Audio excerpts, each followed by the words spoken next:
il faut sauter ce qu'on va sauter pe libanda donc il faut zaka makasi maman sauter okima keba kanga ote. Dieu est bon maman ndé na lobaki na première partie que ceux qui appellent ya nzambe te na bolingo ya nzambe te mais na kufaka na match wana.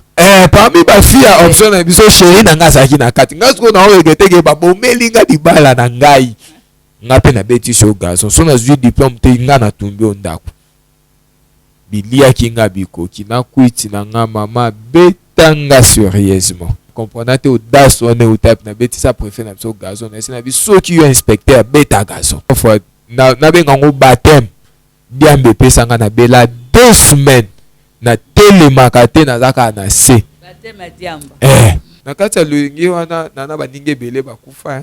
Maman, moi il était pratiquement difficile jeudi, vendredi, samedi, dimanche nala na ndako nebike masanga yamba no so wana elanisa maka na moi lisheti na sima pona nebike abino wana nebite osima rappel lisheti ngal na sa kuluna ya propre kuluna cravate kuluna veste.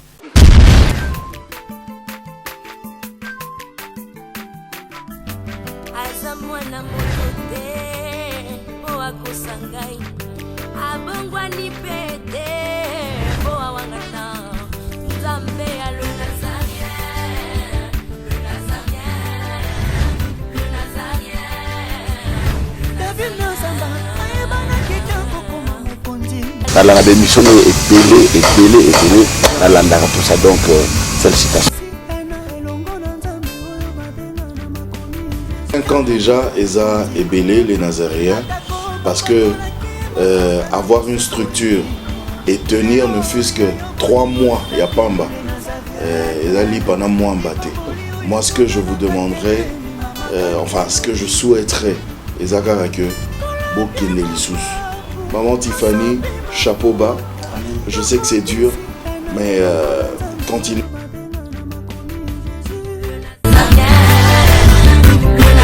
Pas responsable, nous sommes les Nazaréens, mais nous sommes ensemble.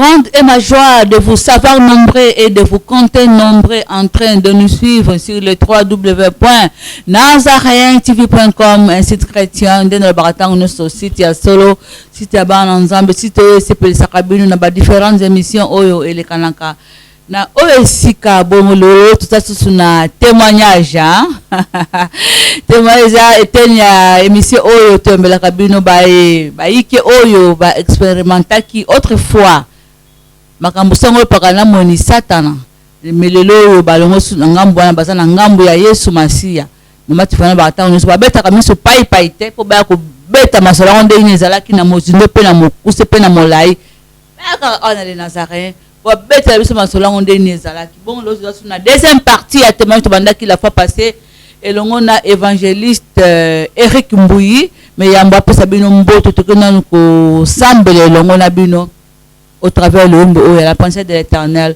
tiré na maxi single naie le trône. C'est parti avec la régie qui est une des mains de Alain Kiakala, les beaux gars de Nazaréen. Allez, on est ensemble, c'est parti. La maison House of Pop et les Nazaréens TV présentent la princesse de l'Éternel, la sœur Tiffany Mokoa, en concert live. Elongo na yo masia, oya sima bakoma liboso.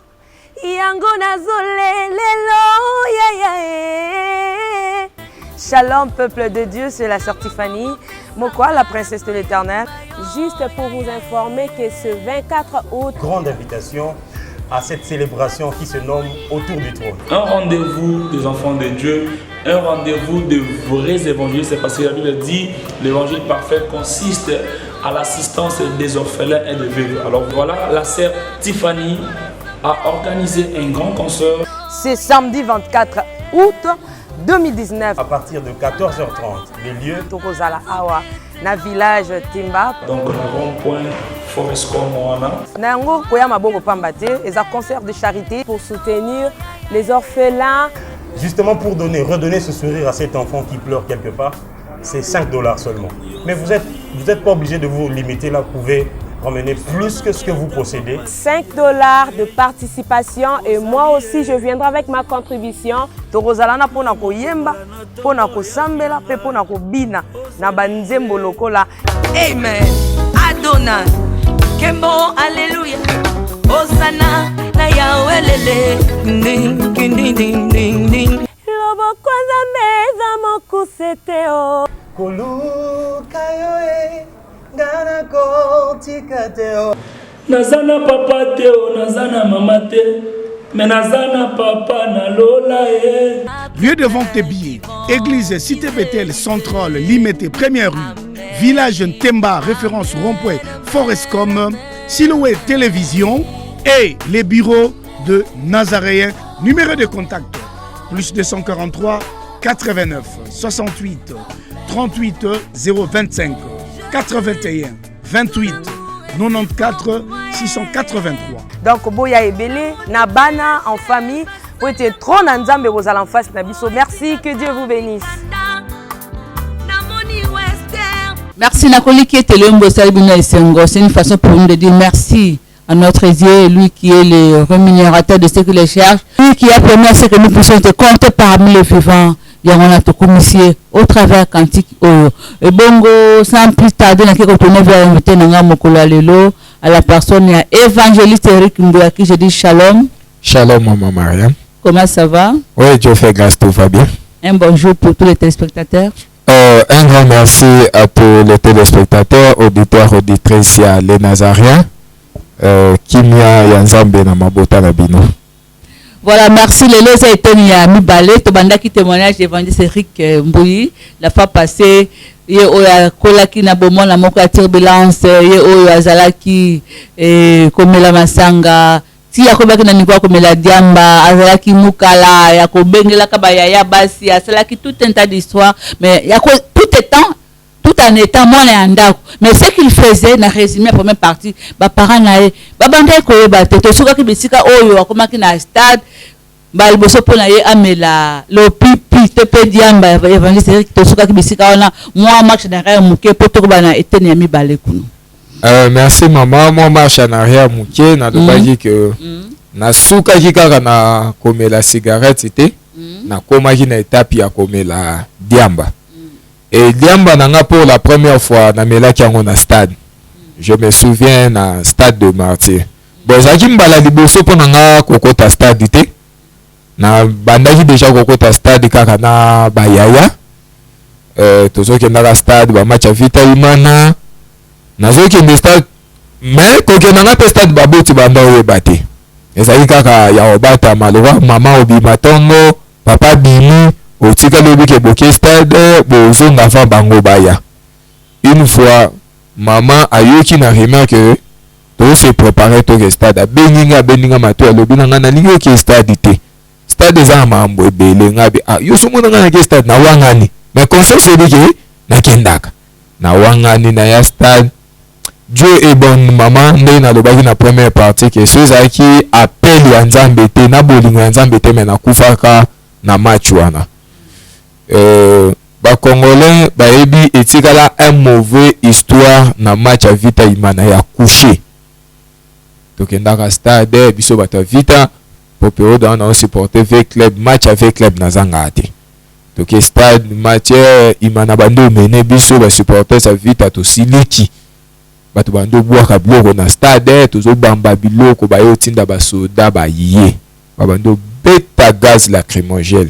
Oh non événement ya couché baninge bele bazwa babal bakufa bamso bakanga bango boki moyo banzela te première fois ya stade mobile bima bayaya si ba sauter na na mwana ndako parce que bayaya si ba sauter clôture ya stade potango mobile bandi babike le roi mobile za kota vita batindisko ba soda na ba sorti nyonso ya ba porte ya côté ba supporter sa vita po bando kanga parce que bakangi porte o ya sorti à côté ya Prince Kasavubu bakangi parce que il faut bien sauter parce que ba soda pe libanda donc il faut zaga makasi mamo sauter okima ke bakanga ote so bakangi yo okay na ya na mati clôture na sauter donc ndenge na okima na on se rendre compte te na bagage wana ti na grâce ya nzambe na kini donc tobungana na bayaya nazonga ndako na ndenge na nga makolo po lokolo oke stade na bamikolo bayesoke na stade bayiba kozumbongo ya transport osimbisi mokolo siko bango bakimi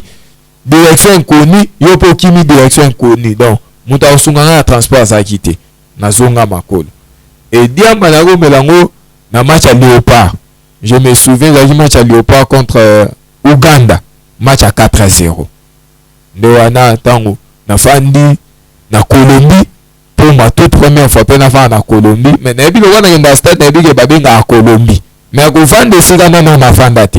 C'était ma première fois ya kofanda ntango naye nafandi mwana mokie ba 10-11 ans nadiamba na mabo ye tambwisa bor natali ye nediamba kuna bate tambwisa bor natali ye bonga bia lekisango na baisima ekei deuxième fois troisième fois ce qu'on natali ye bato bazaki ba comprendre que navanda wana te babia o boule siko bayaya lokwa ba comprendre loko na babite botika ya omela bayebisanga babizwa kaka mela siko loko ngo mbala liboso na mela nga monoko lokolo ebimisa milinga seke ndenge na bimisa milinga cigarette yango pe na obimisa bongo na zwi na meli na bimisa milinga bona misi milinga mabe na bandi kokosola bato nyonso bandi osekanga bule bayaya bakotelinga babomelinga moto fanda basenga babifuta no futa ndeni obebisi futa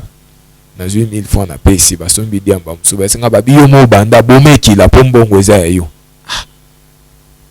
akotisi esprit kaka na zwi na meli susu kosu na kanyon na kati po basekanga te natambwisi pekei ti bajoueur baya okota base réchauffer na nde match banda mama natala match te esalanga vertige moko impossible nabelaka nabela nayoka ba vertige ya maladi mais o wana no nayoka ngo te nayoka tala à tel point nakoka otala match te nakoma ko obligé bayaya bafandi na stade nga alali na samako na bango naomelaka bama ya malili kwiti ya makasi bopesanga nini mai baosombelanga mai donc nakomika soki Léopard etie bino yoki bato basepeli na tomboli mutu na bengi yaya ve na ache apesinga komba joueur na balusi misu na écran géant natali ralenti na zongi na lali ntango tozongi ndako na eta wana lokwa match ya Léopard esengo mokolo wana mande bakanga nga kendaka stade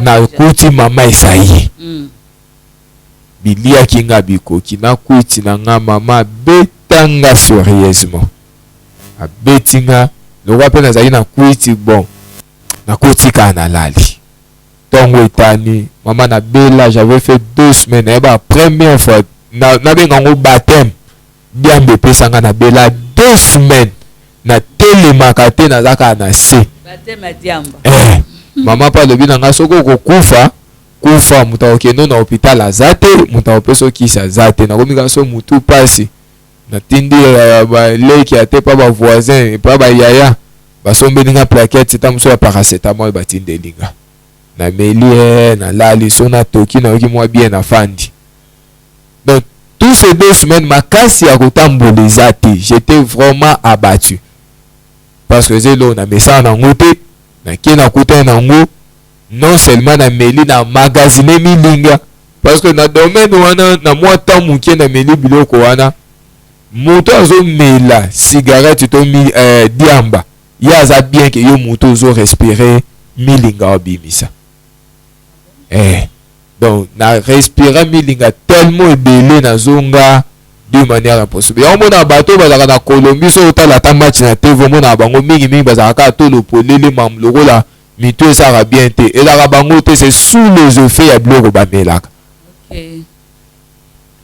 après na beli bongo naye kosi rétablir mais natika eka te natika eka via stade te naomokia nanga stade elengi siko ye siko kaka bayaya te omoni lowo esali obongo mpo ebeto osusu te il faut bandomela il faut nandomela siko naomela nde na ndako bomwaye eza te na nganda pe moyen nakende eza te bayebi nga mwa malamu parce que ba bien changer système lokwa mo ke nini ngande eza te stade match pe za semaine nyonso te ba yo changer lenga système ekomi ta mususu basombi bapeso babicha na mai ya omela ozwi makasa na nyonso tie na mai omone changer mai couleur ozwi yango omeli epesaka akwiti ya oyo mai kutu eza akwiti ya makasi koleka oyo ya omela baso na yoka bachaka mpe na mai ata ebiloko walia bachaka bon na tie na mai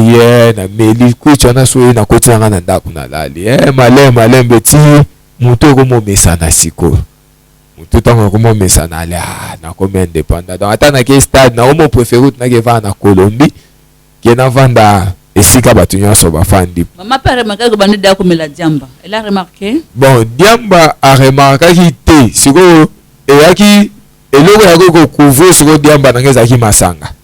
Tango a remarqué que non na mela nanga masanga. So akomika so ya kutinga na bakwiti na ngana makansekeka na masanga. Yo masanga emoka abandi olela. Nzambe nani aselinga mwana o alandi lokolo mabe abatata na ye. Parce que nga pauvre papa banda mela masanga mingi.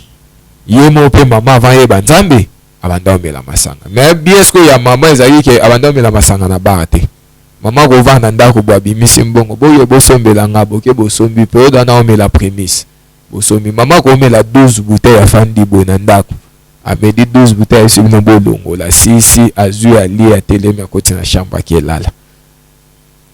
Si wo yemo ko mosali passe bana ba bolandi na ngai après mo ndega na ebite rifa itango za kandene na baboti na biso soki likambo ya mabe soki mama aobambela ba papa soki ba papa babambeli ba mama mama waka azulo ko mabe ya batata na ye mais yemo amela masanga ngana mela ka yanga bien ba papa no agenda ko mela na ba boye na boye bozulo ko mabe azo se plaindre mais c'est chaud comme ça malgré ce qu'on se plaindre na nga pe na ndati kate na omela parce que kwiti na nga biamba e ko mo batama na sima masanga. Donc il y a meli na zongi ti na pe bomesa na ngoko ko ma habitué allez na vi na nga masanga vi na nga mobulu na eko koma na 6e des humanités tant na komi na 6e des humanités na tanga na nga pe bien na tanga to komi na période to sali dissertation français va gérer pratique komi na temps il y a 4 jours na koti si baninga bul to ko tamaki. Et pourtant maki gouvernement boaki na école pe ba pekisa biso maki ba biba observer en posa kota maki ba kota maki na école ngasko lo wana zaina likangu na classe na biso na promotion na biso parce que ngana humanité na salaire commercial et administratif na zaina filmo wana na lingaki so na mun soto koti maki na école bato ba otimbela biso ba oyeba ke non to lingana et ça peut passer parce que na école ba professeur ba oya air nyonso préfet nyonso na école et simbate na influencer ba masanga se bonga bimaki na école et simbate to tanga bien te to ke dibanda na ba yaya na ta bat na ba na ba prof ba banda ko encadrer biso kuna ba leki ba prof na biso zonde muta ko encadrer biso azate nyonso na nga na on gérer ba intérêt na nga ba ninga pe ba yondima te biso to zo maki na biso dibanda maki dibanda ton préfet yo ke loko na convoquer ba parents. Dans la convoqué le quoi battu nyonso ba obika ndenge to saka boko de belo kwa masse mais celui ba likibo faire face mutu moko défendre battu nyonso bazonga sima baninga nyonso bazongi sima ba bimisinga en tête oyo ki mutalo ba qui préfère convoquer papa c'est papa bi nazo assurer yo à moins que 6e commercial basa neya mais so ba sali neyante bo sana na mutu na ke mwana na ozo diplôme. Ceux qui kaka maintenir une décision que ba okota maki li bande école on soit diplôme ou soit ngaza préfet ou soit yaza préfet ba yepe ba tindi moi directeur de discipline na sala ya benga nga directeur de discipline ya benga na kotina bureau préfet papa fandi ba isinga sala choix ou soit okota maki te ou soit bokoti maki na école bozui diplôme bino nyonso ou soit li bande ya école mais il y maman na comprendre te audace on est au tape na beti sa préfet na biso gazon na sina bi so qui inspecteur beta gazon na mi so papa so qui inspecteur beta gazon na zo diplôme te maki na école nga na okota te biso okota maki di banda papa baluki mataninga tu dis quoi nga biko banga eta za inspecteur te papa telema chiflanga na miso préfet pa na baluki na tali papa sko fenêtre ya bureau ya préfet tali sko cours ya école ezaki vers ba 10h sko bana basi belé bagangi tali papa na si préfet na bon ma sumo yo muto ofuta nga so na diplôme te tika pe testament la famille non ya epa na yo na otumbo ndaku moto na 2h du matin nga pe na beti so gazo so na diplôme te nga na tumbo ndaku ba classe bagangi ba classe bando CP la directeur de discipline ya benga ni bon papa bimi na bi ande papa bimi bona ndaku bili akinga bikoki na se préparer pe bien na gena meliso diamba makasi mutobe bakaka bongo na to na che bongo na to na ina fandi papa afandi si mama mwana soka koti maki ngai susu te alobi mama lobi okolukela nga makambo te ngai bi etali bino nga maki na okota kaka na mbongo bangai bapesa ngai ya maki babo pesa mbongo na ndako ngai bi bopesa te nga na okota maki na luka pe mbongo na ndenge na ngaki mutu makasi bamansa baye na mbongo tosangisi mbongo ndako amaki tozwi lokola eloko ka baboti basepele nango te avant fin ya maki esukela biso mabe toke tokoti maki tosali provision tobandi mpe koévolue na maki 1 mois avant examen d'état tobundi na maki tobundi nini ebundisi biso baa basi balobi oyo bango balambaka mingi biso tolia mingi biso olambaka te babando olamba esu te so mpe tobi ça va si c'est comme ça biso mpe so tolambi bino boolia te oyo tolia te ndeni biso so totyaki mbongo ya provision biso tolamba bino baa basi bolia esimba te toke peut-être jour mosusu tolambi na tongo na va toke classe tolie ami moko atikalaki wana oke classe tolalongola basani azwi basani asundolika esika tolelaki na se bango mpe ntango bauti ko bazongi ndako liboso na biso bakuti basani bongo ole balongola batia esika basani ezalaki bazwi basani wana babwaki yango ndiko musu na biso tonda olalela ntango toye tokuti yango boale biso mpe tozwi yango tobwaki na musu na mosko biso ole tobwaka yango bien tobwaki tozwi su mai tosopi na musu na bango oyebika basi ntango baye batali musu na bango epoli me biso epolaki te bandi kofinga babandi koloba bilobaloba nga mpe na obetana nga bango kaka so camarade mo tozalaki ne wana fiston tellement motema eza lokola ya bato nyonso ta supporter benje te nga mwa moza makenga respect finga nga ta bana baso basali te oyo koswana ebandi wana le bana basi mpe baboyi ovanda kimia moko kaka wa repondaki moto liboso ale fiston abandi na ye makofi bitumba ebimi mpe abetaki ye likofi ezoyisaki ye awa mwana na bimi na pota wana kepa na bango baya na mibali baya na maki bitumba moko impossible sango emati na ekole ke no bana commerçant na maki kuna bakie koagrese bango loko ezalaki na compte ya ekole promoteur na biso ayebanaki ale abengi intervention badi paye wana topanzani ale maki ekufi na butu wana oyo maprefe abimaki ekufa muna mutazonge pa bon ngai apesi mbongo na ngai mikolo ekoki te maki ekufa rien oyo baa basi bake na ekole biso bi bon ça va loko baa basi bake na ekole biso amango tokabwani na centre bango batravaille na bafruite okokota voilà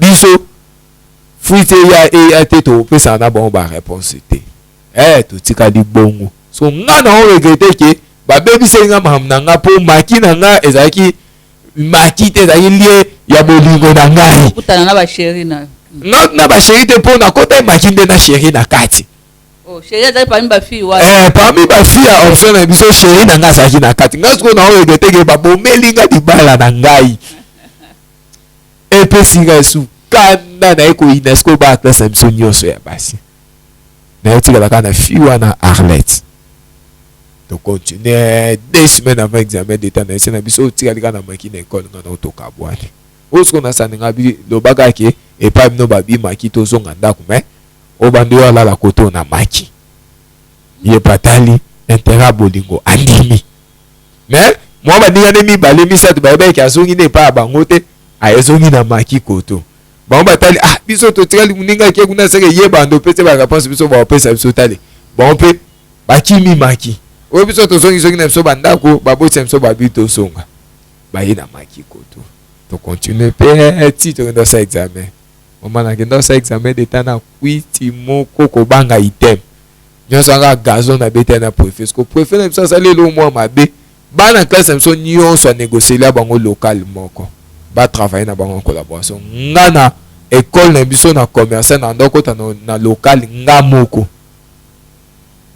na bana école mususu avant na kota classe période na ba whisky mo ebimaki ya ba sachet bo ba café rhum avant na kende centre na osomba ba sachet wana 10 so na ye na koti na centre bo wana na tosangani tokotamba local te na oke na sima lokwana ke se soulager na ofungola sachet moko na meli nyonso 10 na zui diamba na nga nasombaki na oya na fongoli bambuma o balobaka olongola mbuma nde pesa akutia makasi na ozwa bambuma na moko na tie na lie na minu na Bien-aimés dans les seigneurs, les sons des cloches viennent de sonner pour éclairer le monde à l'intérêt des saluts des âmes. Hey, hey, hey. Les Nazaréens Productions vous présentent la princesse de l'éternel Tiffany Mokwa dans l'album Trône en featuring avec le pasteur Henri Papa Mouladia et le frère Billy Bilomba avec des chansons comme Kembo Alléluia Osana na Yahweh lele Oezo matanga na motema ezebele Yango na yebisi yo d'âge en âge et les quatre êtres vivants disaient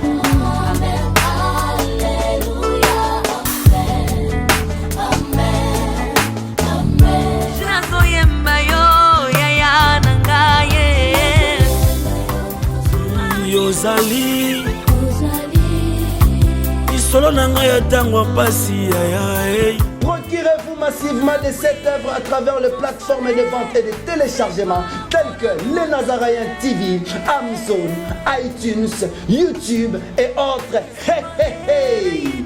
Les DVD, les CD sont déjà disponibles. L'album Trône toujours en marche.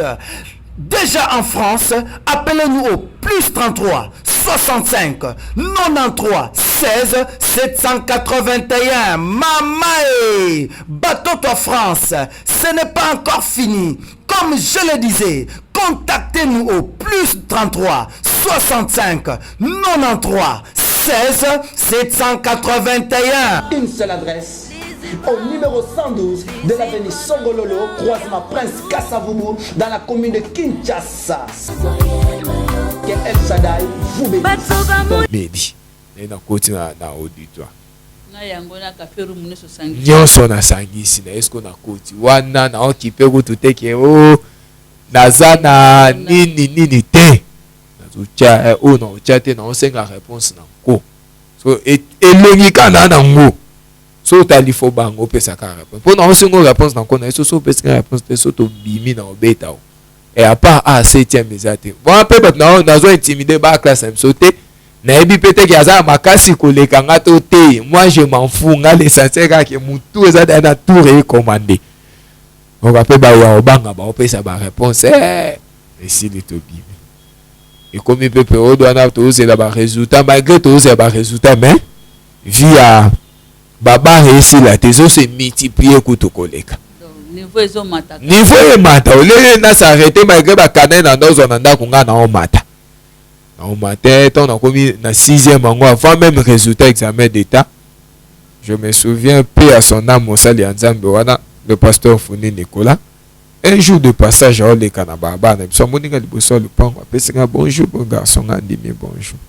Toko so la ton moni na Bible na na dinga ba pasteur te. Aseki. Habité na bi kolinga ba pasteur te mais pesa ngata 2 minutes to sola olona yambata mosali ya Nzambe na pesa kitinga biloba kasi habito ko vatenga biso to vande lo bebele loba kaka asinga binzamba lengi yo oza mosali ya Nzambe munene natali na gauche na droite na kansaki oloba na mutu sima na ngai na sema polene c'est un bi pasteur na benge ma pasteur na sena bi pasteur obosa ni ngati nga na simba Bible lo yo te abi na ebi ko boya mais wa mosali Nzambe mi pesa na Nzambe soko o pesa ngata ta une fois na semaine na ya 14 kata 10 minutes to kabola liloba Nzambe na sena bi bon so lingi ezala ka ba samedi ba ni ngabi na tongo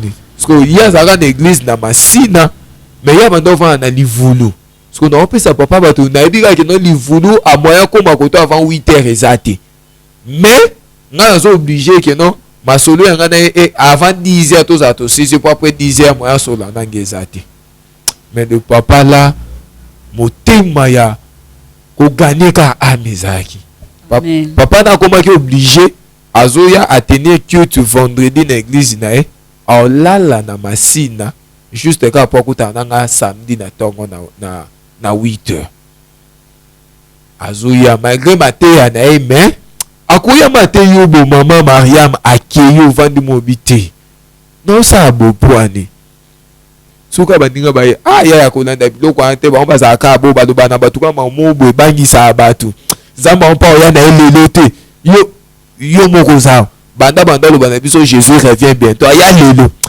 ok na biso ya bana raison na kena sokoli wa na ki mais na kati ya loyenge wana na baninge bele bakufa baninge bele bakufa na loyenge wana bayeba Nzambe te ebele bakufa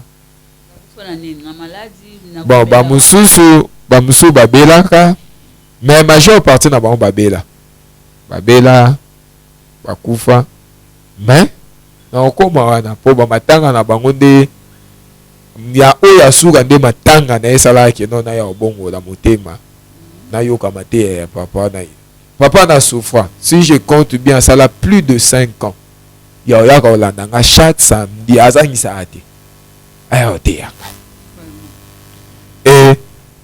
ntango baninga baoloba bongo na bimi tokei ekoma na periode mo banoseke baresultat bando bima mama papa esinga alobi toyokanaki soki ozwi te na ndako oyo lisusu te natali likolo na terre na esenga bi ma ekoki nabengi préfet na biso na telefone ve eya ndeni nabi tu un produit tu m'appelles vie eza ndeni nga bisiko nabengo nani oza feti babi baresultat ebima loba na mambo lobaki ezali ya baje to ezali ya solo préfet akatelinga telefone nabengi directeur de discipline na bisiko conscience eye conscience eya te d'ailleurs préfet ayebisaki nga mambo ya basuivi ya examen d'état nasalaka te préfet moto asalaka mama yam nazela résultat examen d'état na milangi mibale ya pastis ya minene na maboko na simbi okoto wana esko nasombi nga moko sous prétexte ke soki kaka résultat bimi na zwi te namela clairon nakufa mposo natikali envie esimba te sango wana déjà papa meme yango na famille na ye mama meme yango na famille neke mutu moko te ayamba mwana oyo natali na okoma fazio mwana ya balabala ole na koma fazio moins valeur na considération na nango esila vomi na kufa siko bango pe bakunda ngate pourtant na omela bona esi baninga na biso ki na kufi soki tata na nga na mama na nga baye na ebembe bino nde bosa effort bokunda nga so baye bobeta bango ngam na lobi na pesa de baninga consigne na diaboliser masse kana ekiri to omela na bango basanga na diaboliser bango po bango banda vivre nyonso bayebi ke kobima na ngai ezali facile te banda obloke ngai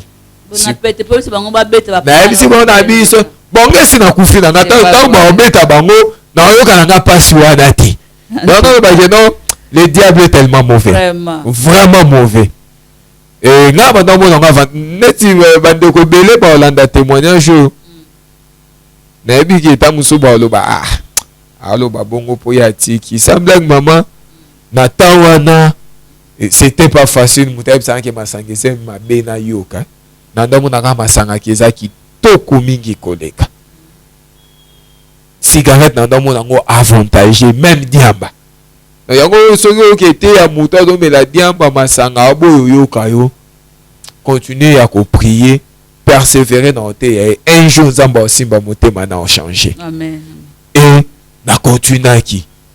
Et à ma grande surprise, résultat examen d'été bimi maman to komi erreur la boy. Ba master ba ozela ngana tala. Tema na zaki cerveau moteur ba ozela ngana tala. Na bité bino botala ngana ozwa na ngai. Oya tala. Est-ce que na monaka autant na osa buzo bana préfet na biso zo abina en 6e il y a pas de vrais amis. Biso tuna oh yulo bana so bo pana bité moni muko ba résultat bando bima. Nde boye ba ke bo ba ninga te. Po o wana so atali azui. Aokima aozela bino ta ba bozui to bozui te so pe bozui te ya oboyo sepela te ke ponga na zui te na sepela te po baninga bazui te ya osepela na monango muninga liboso atali bo azui mama mbango aki atiki biso mususu atali azui akimi na tika mutasuka tika nga pe natala natali bo na zui bapesinga kombo 54%.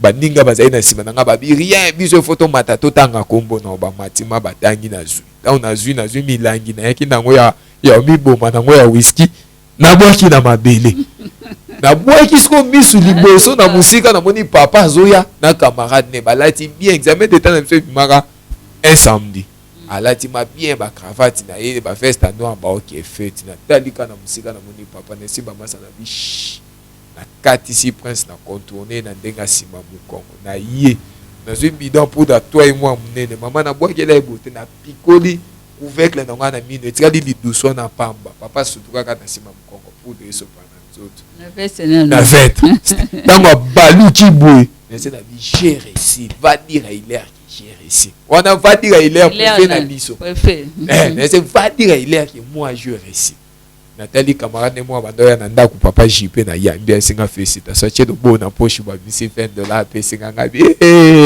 ambiance vraiment na zumbongo wana baninga ba yeto zongi na veni eto cheba tu ba putari bana mai tokei na lala libanda na mesana ida ko kende ko la libanda me jour wana so sangene senga diplôme na bige lelo nanda ko ba otumbuka na bango te tokei na komba na barbo na kutana na grand frère mo wana mutai nisianga comment peut la libanda ouais comme la maman moi il était pratiquement difficile jeudi vendredi samedi dimanche na la nandako c'était difficile tant aux autres on ce qu'on a ton réaction maman bando za ndenge nini bon siko na ko jouer na malice na ko jouer na malice à tel point que avant na koma ola libanda bongo chez nous dans la parcelle tozaki na annexe mwezaki wana na yesa ba mama nga bomo na za mwa mobali na okola bosunganga bosela nga maison de communication na bandoteka na nga pona tika kokendaka komela ba masanga donc baselinga maison de communication grand sœur moko mobali na bandeko kosala na braliment aye kopesa nga congélateur tanga pesinga congélateur nga bon pona couvrir komela na nga masanga nga mona bandoteka ba bière na maison na nga na che communication na vente ya bière so na bika taba yoki nga sola masanga ba yebaki na yenda melate na melage pananga allez na jouer sur na maliste na bon pona sécurité nga mona la na kati pona surveiller bio na nga neso la ko pesa nga so accès la libanda bon yebaka ke non azanga kati ya maison na na ozosko na kangi maison na ndenga kati poso na cheba kadena libanda ba yebaki na zate na kangi na ndenga kati na bimeli na fenêtre ya maison na kena nga bar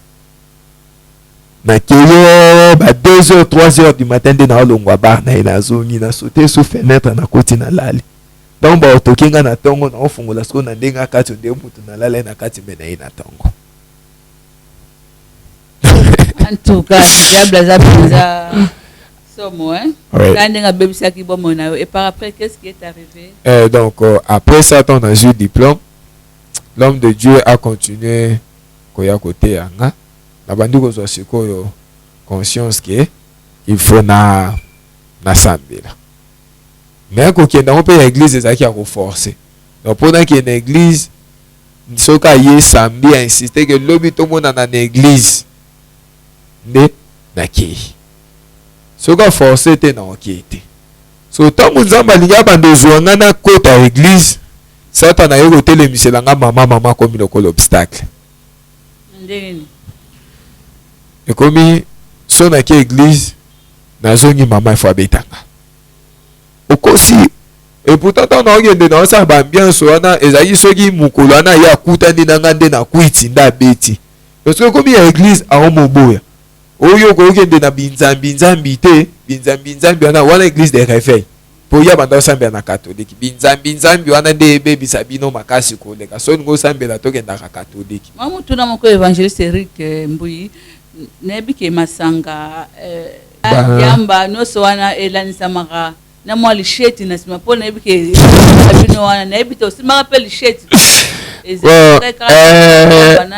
lisola lisheti na osimba na yako simba lisheti liboso nti na 6e na simba na lisheti te wana après que j'ai diplôme bon na be na kuluna meza ya ndenge o ezale lotenga na sa kuluna ya propre kuluna cravate kuluna veste ngaza ki ya sécurité nga vraiment ezaki kuluna ya sécurité donc qui na biso ezaki neti ke na veni na biso ta mususu bana ya veni musu ba agresser mwana ya baba na biso wana tosangani toke kubunda na veni wana ke pamba boye eloko eza te tobimaka tobotola bato blo na nzela wana te biso tobanda okende na sens wana ntango molende ya kokende église ye malgré mama yo okoma obstacle oke église boye apimeli obloko oke église babeti yo na omo se décourager na omo boya nango okende nakende église nake bar na ye na die me nake église bapimeli nga biloko olia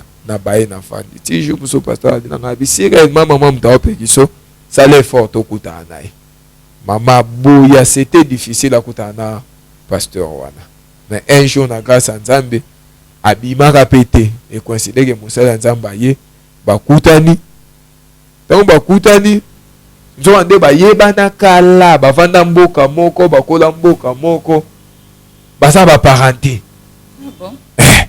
ndesco esika na cause au moins fait vers à église mais malgré que na église na ndoko église ya sérieuxité na nga église po na mona ba sœur moi kitoko kuna ba apprécier nga na église na moi le lundi mobo kite bandaka 9h ta mususu esi la 12h nga kota église 10h30 maté ese bandi so fona kota ta na kota mutu nyoso za église il faut remarquer que mutu moko akota wana cheta ibas na nga suki na nga na sa na défaisant na chango kerli na na kota sko na vimba na fandi wana na oka bien miso batu nyoso ba otala nga so batu bage cha offrande na ozela ma batu nyoso ba sili non parce que ba isili to sambela pona offrande wana sko nga tele na yo pesa sko yanga offrande to pesa ba annonce tango annonce e ba danga tele mi na bimi pona l'église esili na komo ki na lire wana te omoni Nzamba lingi ofo ya kota na intercession tana moni abandi mo intercession ngabite wana komo ki na ngambango nga na zana na étape wana te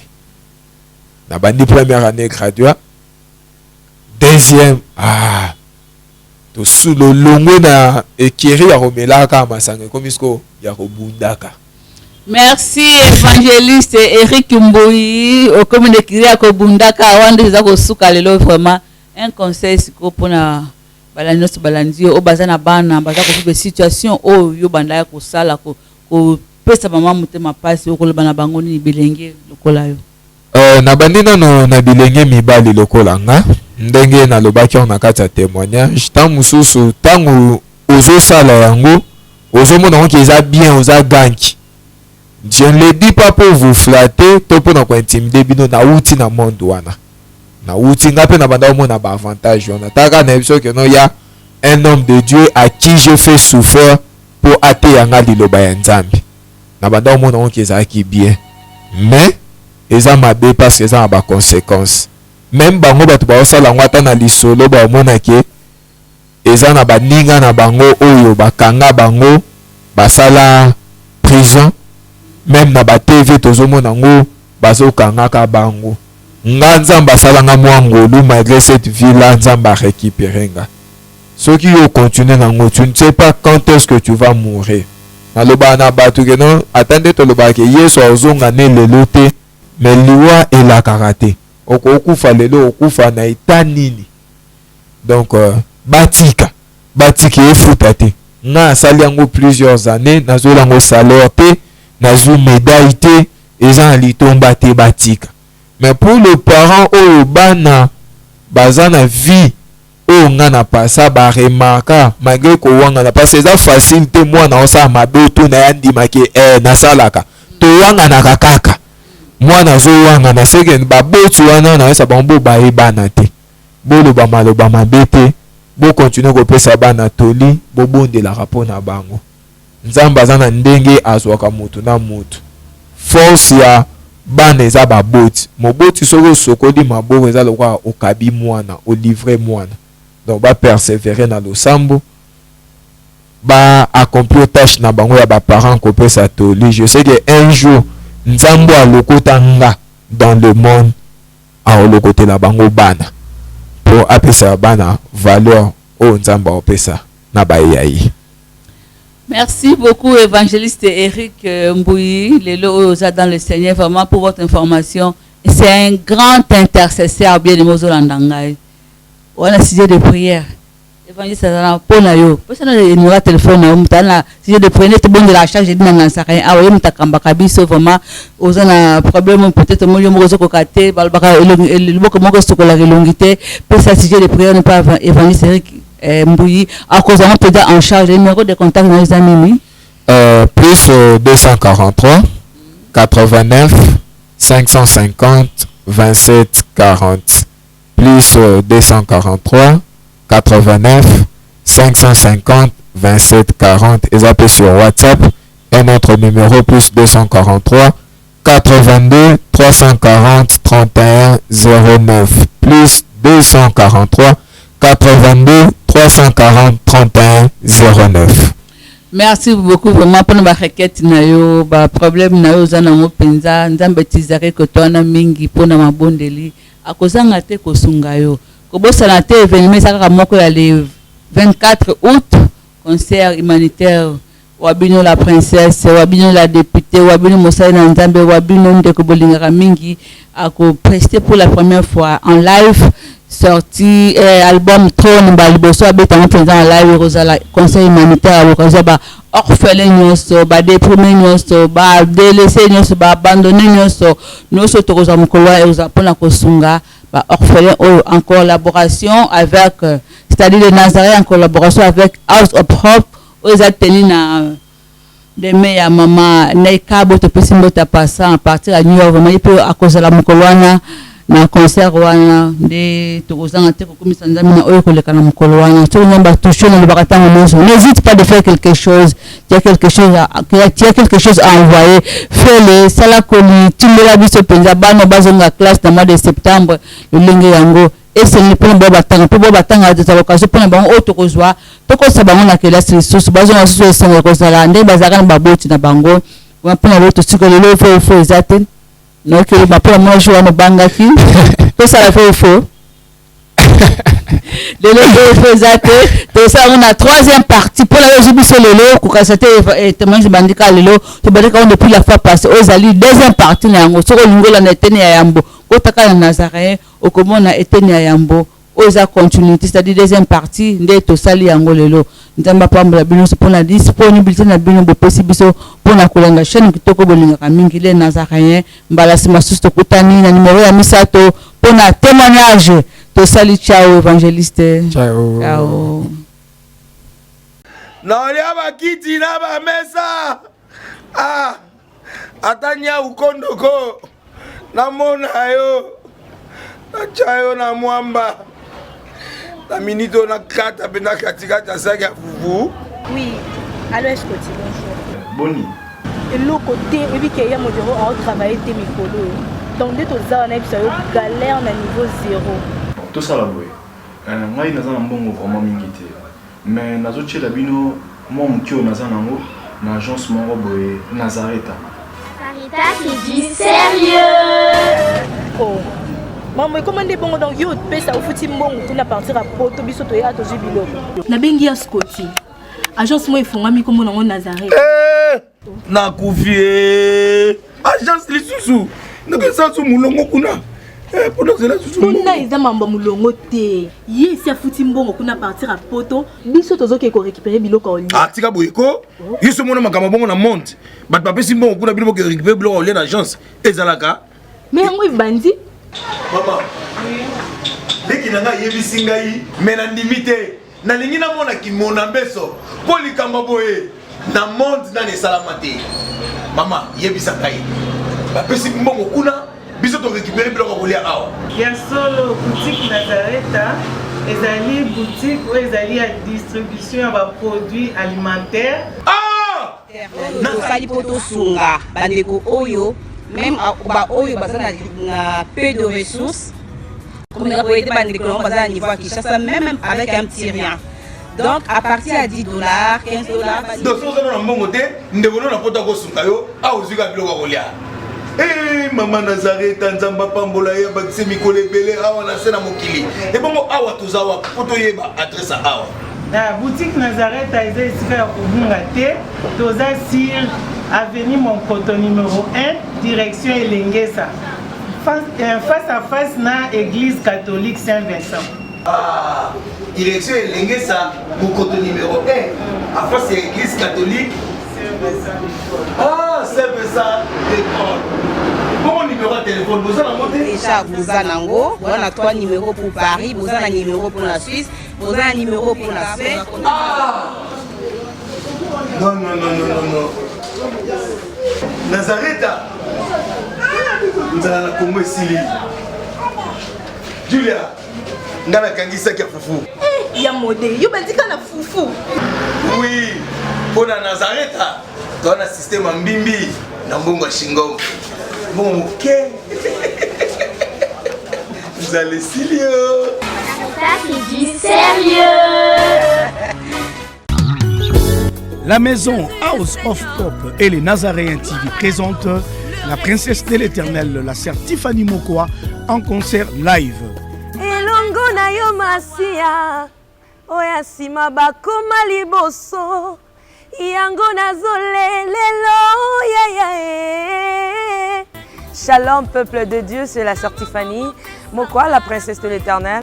Juste pour vous informer que ce 24 août, grande invitation à cette célébration qui se nomme Autour du trône. Un rendez-vous des enfants de Dieu, un rendez-vous de vrais évangélistes. C'est parce que la Bible dit l'évangile parfait consiste à l'assistance des orphelins et des veuves. Alors voilà, la sœur Tiffany a organisé un grand concert. C'est samedi 24 août 2019. À partir de 14h30, les lieux Tokozala Awa, na village Timba. Donc le rond-point Forescom Moana. Nango koya mabongo pambate, et un concert de charité pour soutenir les orphelins.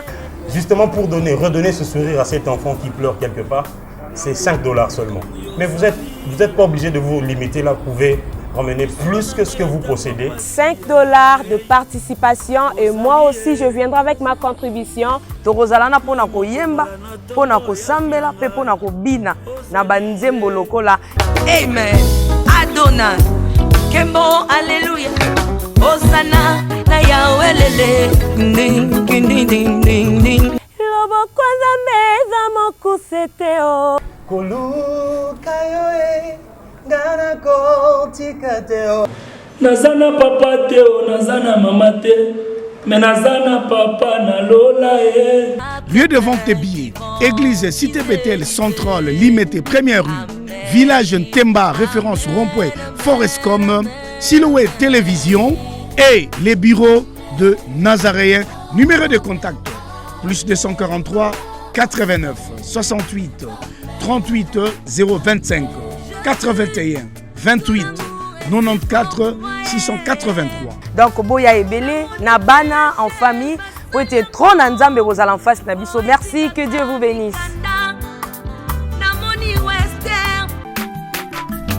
Azamwana motote po akosangai abongwani pete po awangata nzambe alona